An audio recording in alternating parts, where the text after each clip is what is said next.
ஒரு உடன்படிக்கை செய்யும். என் பிள்ளையை குறித்து அது எப்பொழுது என்றால் நம்முடைய வாழ்க்கை சுத்தமாக இருந்தால் தான் பிள்ளைகள் வரைக்கும் நம்ம போக முடியும்.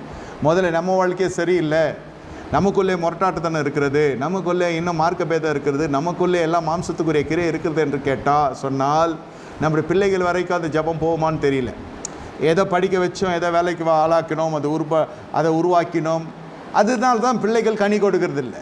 இப்போ தெரிகிறதா, நீ என் வார்த்தையை மறந்தா உன் பிள்ளைகளை நான் மறந்து விடுவேன், நீ என் வார்த்தையை மறந்தா நான் உன் பிள்ளைகளை மறந்து விடுவேன். இப்போ தெரிகிறதா, ஏன் பெற்றெடுத்த பிள்ளைகள் கனி கொடுக்கறதில்ல, வெச்ச மரம் கனி கொடுக்கறதில்ல, பெற்றெடுத்த பிள்ளை நமக்கு ஒத்தாசை இருக்கிறது இல்லை.